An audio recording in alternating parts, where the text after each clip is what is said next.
Good morning. Welcome to Talking Movies. I'm Spling.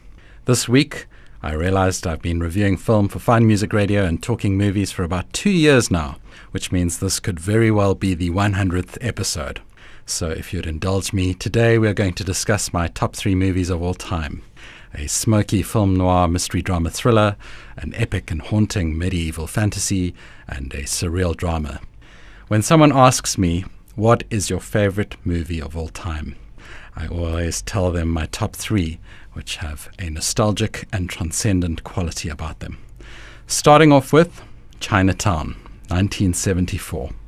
A private detective hired to expose an adulterer finds himself caught up in a web of deceit, corruption, and murder. It's directed by Roman Polanski and stars Jack Nicholson, Faye Dunaway, and John Huston. Chinatown is based on a novel by Robert Towne. It features a strong cast, including a cameo from Roman Polanski, and is one of those swirling noirs that tells an intimate story on a grand scale. Nicholson embraces the role with his typical quirks, and it's enjoyable to watch him using little detective tricks to carry out his investigation. This curious and sprawling mystery drama swathes you in intrigue as we pull one curtain away to reveal another. It's steeped in atmosphere, from the warm California heatwave to the tension of a detective getting up close and personal with his subject. The script's realistic dialogue and wicked sense of humor drive us deeper into the story, which is bold even by today's standards, and caps off with the famous quote, "Forget it, Jake, it's Chinatown." I gave it a near-perfect 9 on the Splingometer. Then moving on to Excalibur, 1981.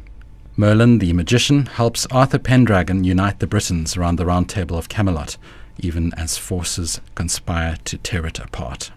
It's from director John Boorman and stars Nigel Terry, Nicol Williamson, and name stars Helen Mirren, Patrick Stewart, and Liam Neeson. John Boorman originally wanted to direct J.R.R. Tolkien's Lord of the Rings, but in 1981 calling it ambitious was an understatement. The scope of the project and special effects requirements were prohibitive, which led him to adapt Arthurian legend instead. Boorman's vision for Excalibur is nothing short of iconic, searing surreal and indelible imagery onto celluloid, the sort of moments that will haunt you, from Nigel Terry's piercing blue eyes as King Arthur, the sword emerging from the waters, to the boy with the golden mask. It's presented like a feature-length dream sequence, with soft focus, symbolism, and fantasy moments that venture from might to magic.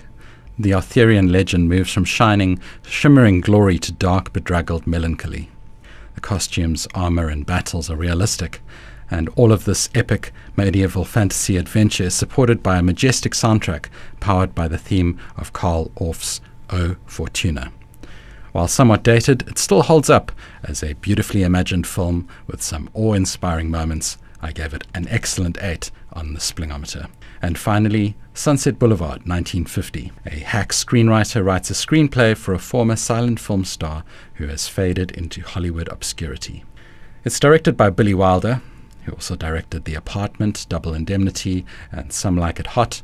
It stars William Holden, Gloria Swanson, and Erich von Stroheim.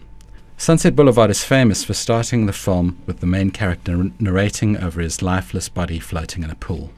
It's also famous for Norma Desmond's decaying dynasty and dilapidated mansion on Sunset Boulevard. We are treated to a film with a surreal atmosphere and a taut, gripping story that blends a series of genres with a film noir appetite. The old grace acting collides with the new Hollywood smog and anti-glamour. Film balances precariously between the old Hollywood and new Hollywood, bridging the two with its approach.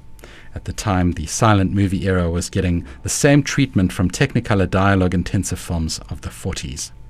This is explored in Sunset Boulevard, and the actors all bring an element of truth to their versions of themselves. Gloria Swanson makes a comeback, William Holden immortalizes himself, Erich von Stroheim breathes life into his character, and Nancy Olsen wears her heart on her sleeve. It seems to have been a huge inspiration for the work of David Lynch, amongst others.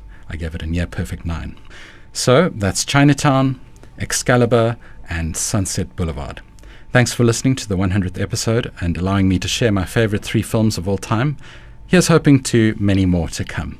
For more movie reviews, interviews, and features, visit spling.co.za or spling.mobi on the go.